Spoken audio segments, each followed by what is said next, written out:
Hi, everyone. Today we're speaking with Behnaz and Baharak Khaleghi.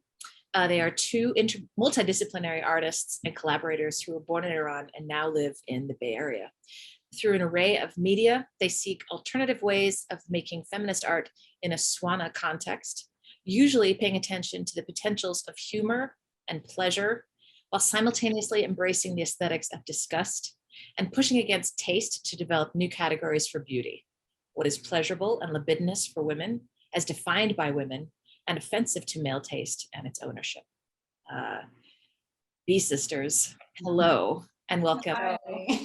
So much for joining us in Zamin Project. It's such a pleasure to speak with you. I've wanted to meet you in person for a long time, and this is as close as I get for now, but when the time comes, like meeting you in person is going to be absolutely fantastic. That'll be an honor. Thank you for agreeing to join us for this interview today. So many questions, but I'll start with the original four that we had discussed. What brought you to the Bay Area, and what was how did you find your way into the Swana community?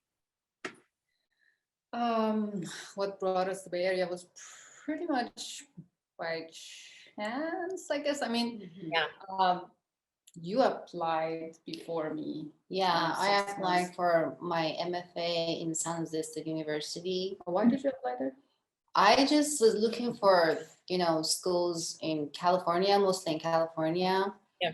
And honestly, I just want to get, admission to school to just go out of Iran and have experience of getting my MFA. And I didn't actually that much research to which school is good, which school is bad. I just want to go to, have experience in different country. Yeah. And I think California was this place that our brother, he now actually has also moved to California, which is awesome. But that was our thing. It was like he was in Toronto at the time. And he was like, you guys should move to California, and I come to California. And so it was like kind of our dream. Yeah, that's true. Yeah. So, and then I had this thing for UC Berkeley. From the whole history of it, the free speech movement, like all of that. I had this idea that it's a cool place to be, and it just made sense for me. So I applied to UC Berkeley and NYU, and I really like the NYU too, but we did get I did get Berkeley and Barak San Jose, and then we were like, wow, this is actually pretty awesome. We didn't exactly plan it to be that way, but then we ended up both being here, and that's really being together really awesome. We're so lucky, I think. Yeah. Is it just so the two of you, and then you have your brother? Do you have more siblings, or is it just the three of you? Just the three of us. Just three. Yeah. Okay. And because it was a question that I had before I met you, how old are you two? I thought that you were twins, but I guess that's not the case. Yeah. No, I'm 37 years old. And she's the older one, despite people thinking otherwise.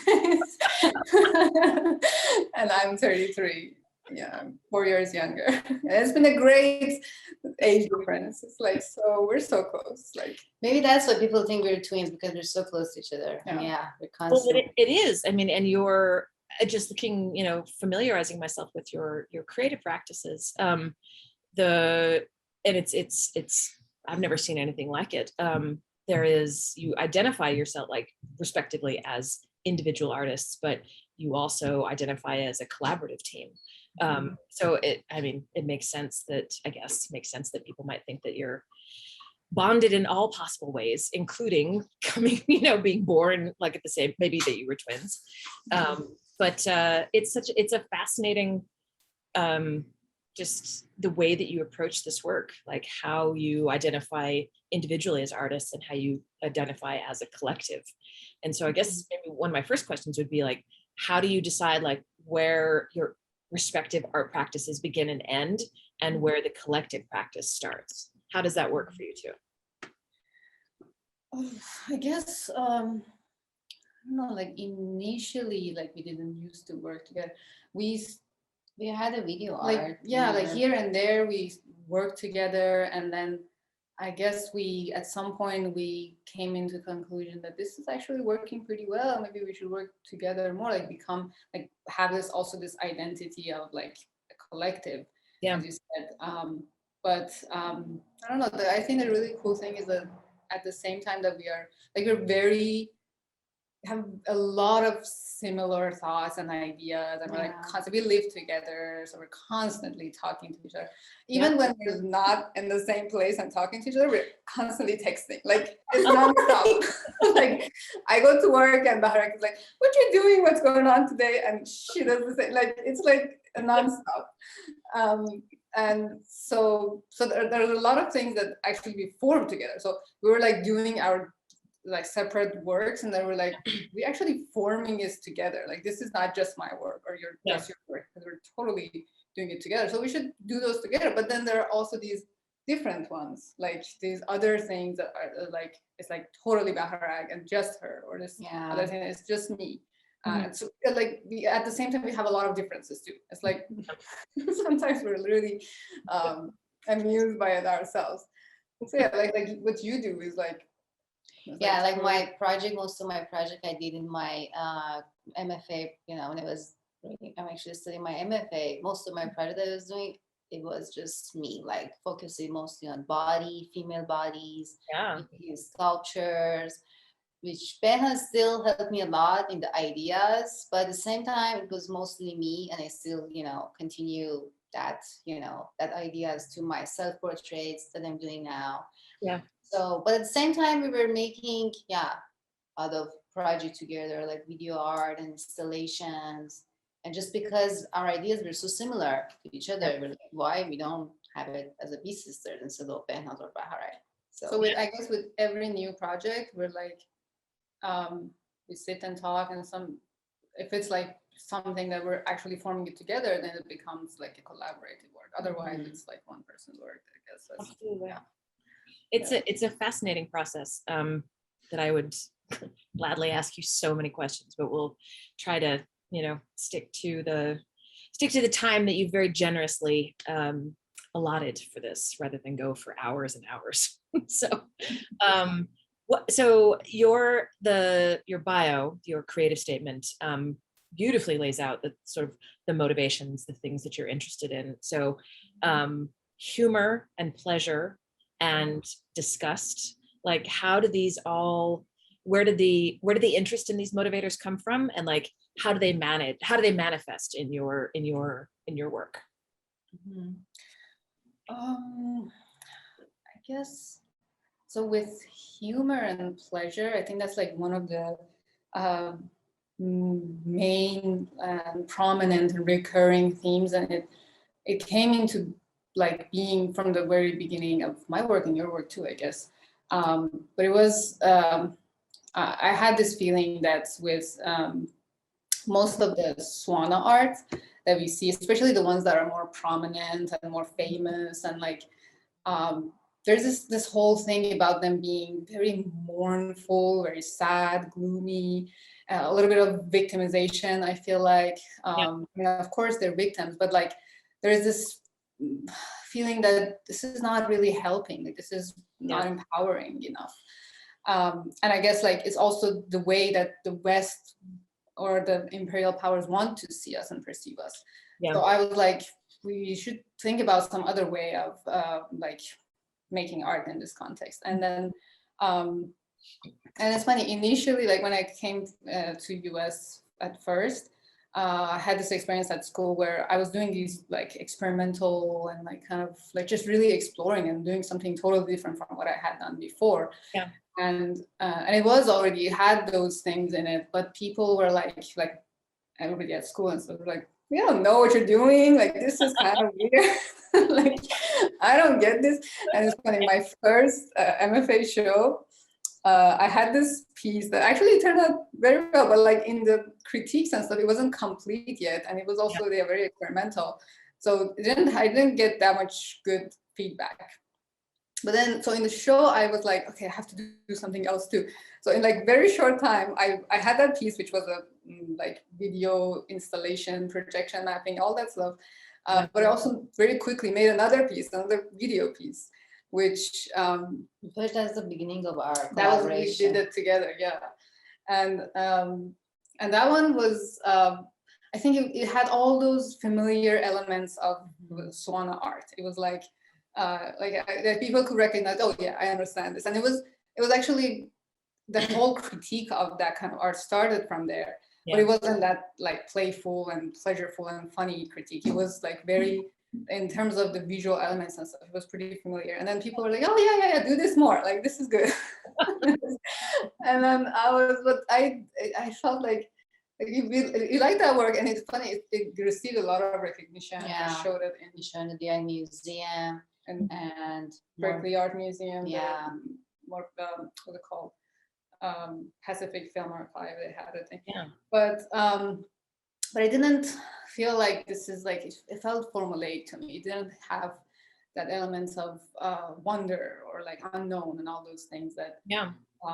So I went back to making things that's like, I started making sculptures, which was a totally new thing for me. Yeah. And making things, and then I like over time, I feel like people started to reckon, like one of my best advisors, Alan D'Souza, he was very helpful, and he kind of helped me understand that, oh, okay, you're actually trying to have pleasure, you're trying to play and have fun, and this has been deprived, you've been deprived of this basically, and so you're trying to have that, and yeah, that makes sense. Like this is what this is all about. Yeah. And so what was the question? So pleasure and humor and how it's related to other. And then the switch to, or the engagement of like the abject or what is disgusting, like, because these are seemingly two opposing, somatic or psychological experiences, but you engage all of that. And so, and I imagine there's a lovely tension that develops in sort of in that space. So if there's, and I would love to hear like how both of you have talked about it, or how you both relate to it in your work and your collaborative work too. And so I guess, so pleasure was this thing that was like, this is or I don't know, I think also a lot about pleasure activism, like pleasure as this thing, like if you want to change, if you basically want to change something, I think like quoting from Adrienne Marie Brown, it's like, if you want to take people somewhere to a place, if it's not pleasurable, if it's not a good place, you're probably not gonna have them with you. And but I think the thing is, in a Swana context, it's like hard sometimes to talk about pleasure. It sounds as if you're coming from a pleasure, from a place of privilege, which we are in a way, because we're living outside of Iran, which like is now getting more and more dire and like dark, the living conditions there. But also like, I don't know, I feel like it's important to be able to talk about these things in that way. So it's like a complicated situation. So I guess that's why we've been trying to like basically complicate the language that we're talking about. And like things like disgust, or like disgust is this thing that is like really trying to reclaim things like taste or beauty from like male gaze and its ownership.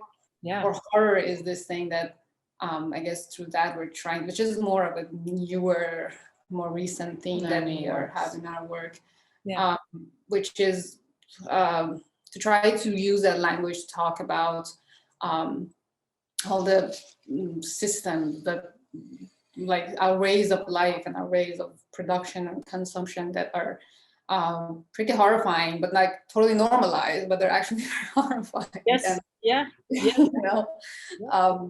And I guess we don't, horror has been usually like, especially in cinema, has been this genre of, I don't know, like just not that much about our ways of life or our systems that we're living in, but just like more like a entertainment thing. But we're trying to reclaim that language and talk about it. So I guess the whole complexity of talking about these things as somebody who is outside of their country, in a country that has so many weird relationships with the country you're coming from, like all these things has made the work be a little bit harder to, like just have different elements that are conflicting with each other. Absolutely. Yeah. Do humor and pleasure and disgust, do they take on a different meaning or experience because you live outside of Iran, because you live in the United States? You have your lives are very different, I imagine, than maybe what your parents are experiencing or other family or friends who are still living in Iran. Does it feel, or do you think differently about it in this context as opposed to if you were still living in your home country, do you think? Kind of, I guess. I mean, but at the same time, we kind of had these, I don't know, when we look at our past works, like our portfolio, and you want to apply, especially Behnaz's portfolio, Yeah. we kind of had the same kind of, ideas, but maybe in different ways. There was a lot of playfulness and, but I guess. But of course, it was totally different because Yeah. the situation we were living, even we couldn't, like, I remember each project we were constantly thinking about, okay, we should have hijab, like even as a model to have in our photos, or if we want to be in our, photos. Right. So we're thinking, okay, that's something different. So you can't do that. Or if you do it, you can't show it in any gallery. That was, censorship was always in our art. So definitely. But here, I guess the conflict becomes more like sharper because, like, on an everyday basis, we like the experience of our lives here is obviously like more comfortable, or like there's more freedom, like comparatively at least. Yeah.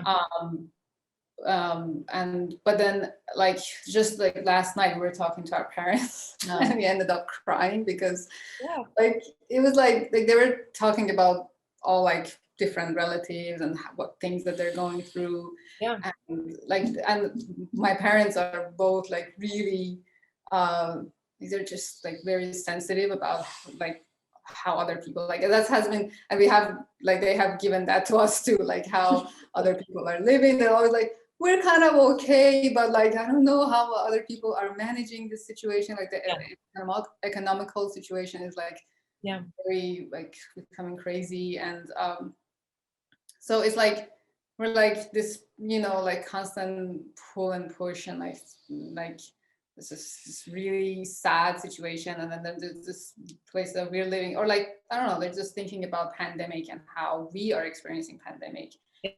Kind of coming out of it, the vaccination, all of that, and how they are experiencing it. So it's definitely like has made it just more, so like that a whole thing about being sad and mournful, it's still obviously there, but it's also like trying to like constantly trying to negotiate it in a different, like a new way.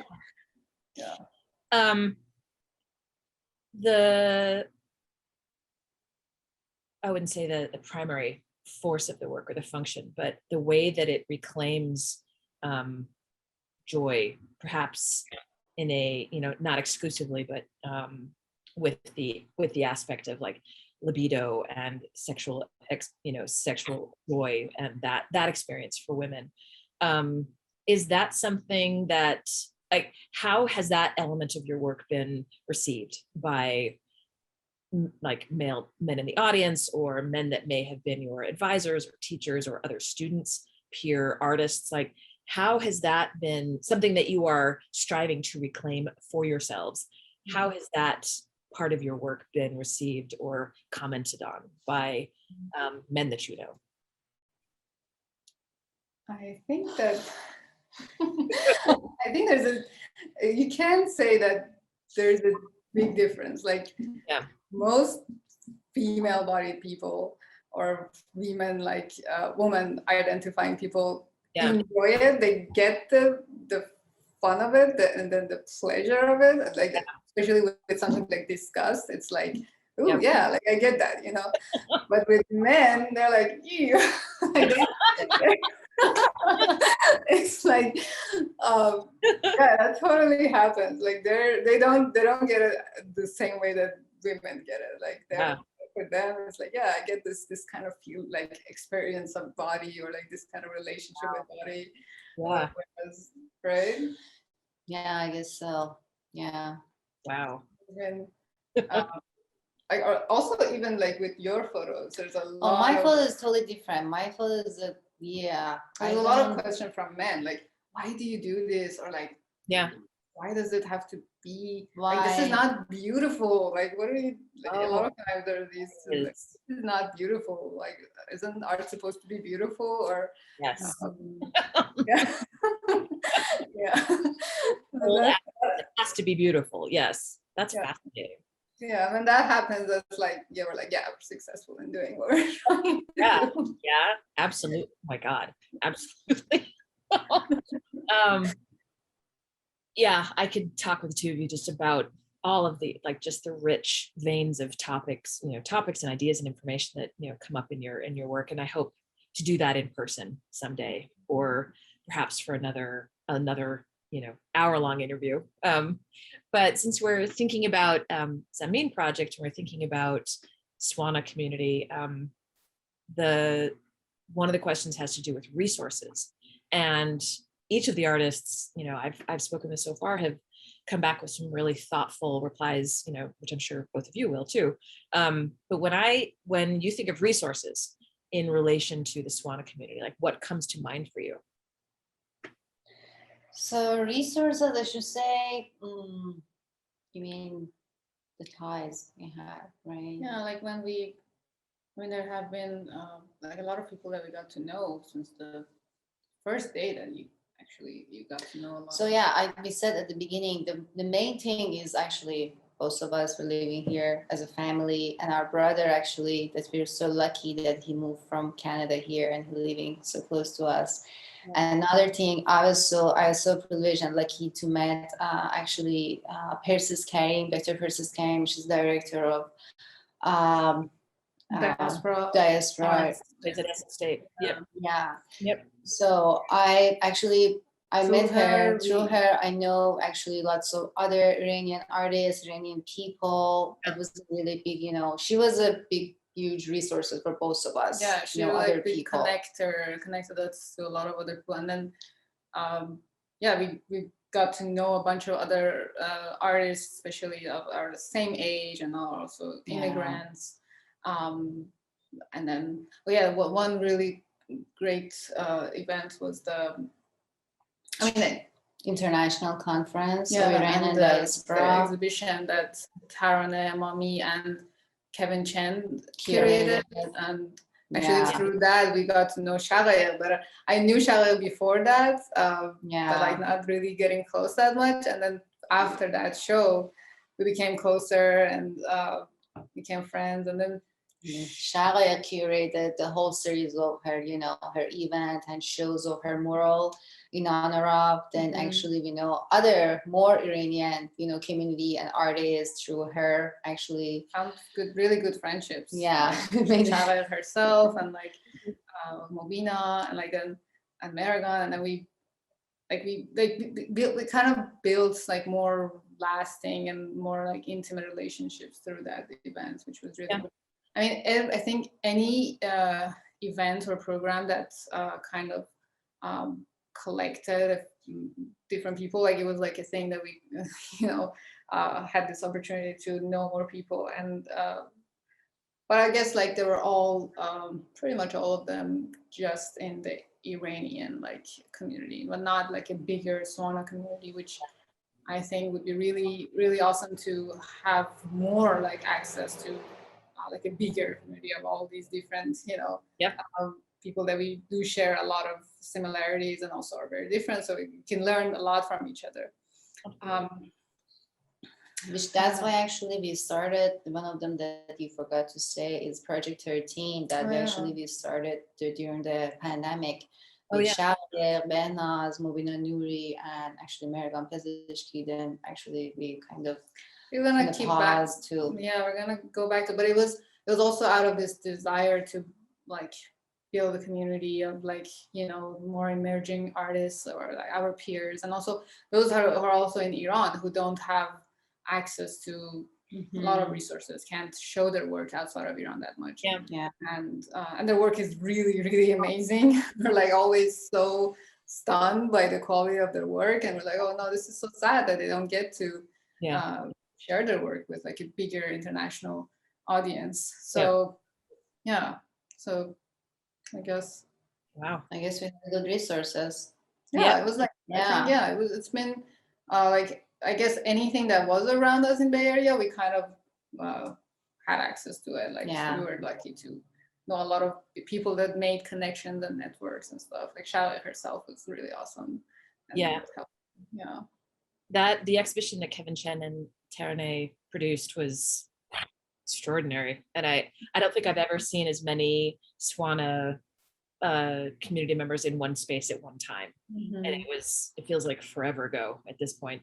But I'm certainly hoping that, you know, if for this project we're able to gather for like a party or something, some sort of culminating event, that we can attract, you know, as many people as want, you know, maybe as perhaps attended that opening.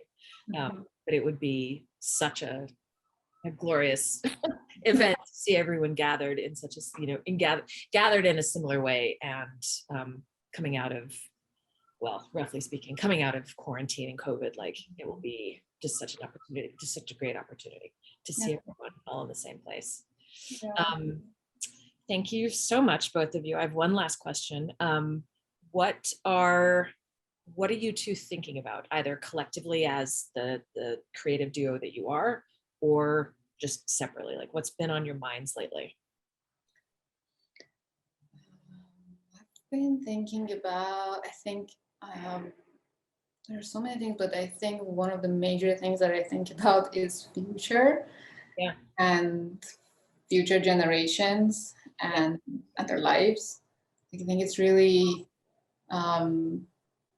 important to think about that. And it's funny, part of it is like a personal thing, which has to do with ever wanting to have a child or not, and like this idea of like, what does it mean to have a child and bring it into this world, and like having that's like a whole thing. It's a big question at this time that we're living, but also it doesn't mean that we shouldn't, or like, you know, it's like it's just I don't know, it's a big question, I guess, that right now for me. But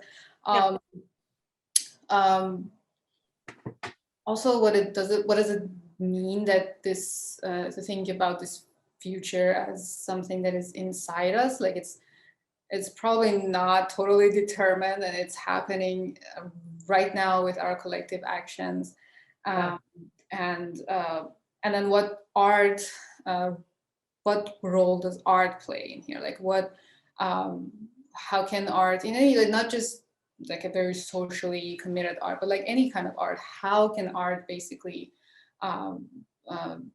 make our world a better place? How can it help us in imagining?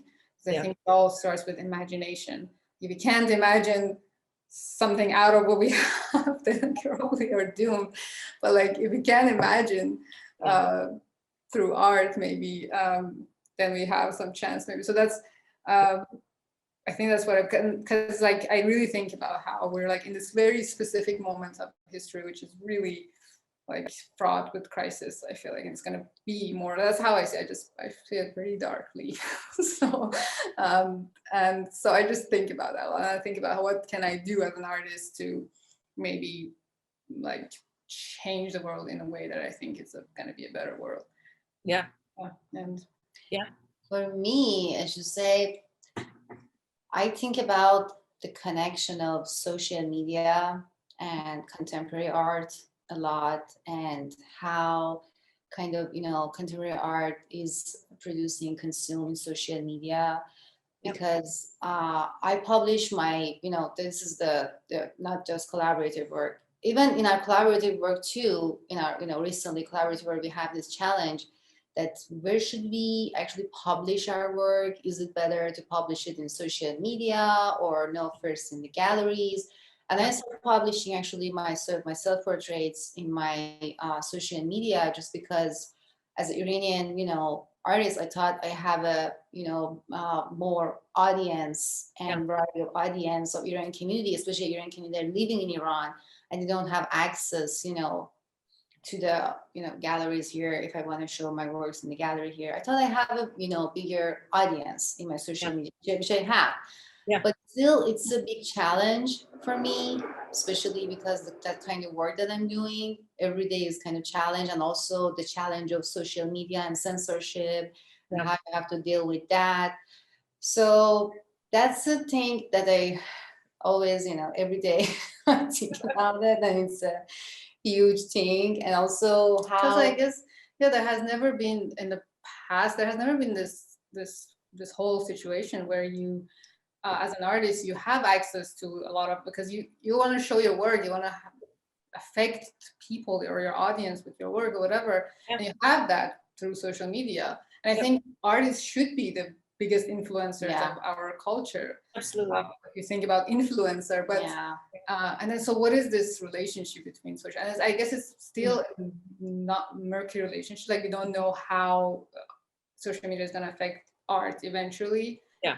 And at the moment, art world is a little bit kind of isolated and alienated from its audience. And and so it's like we have this new project, which it has a lot of, I don't know, activism into it. Yeah.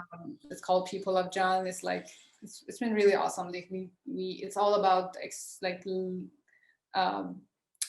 we ask a lot of questions from the people who we take photos of about their living body experience, and like how it's like what are their pleasures and their desires, and also how they've been exploited or oppressed or all that stuff.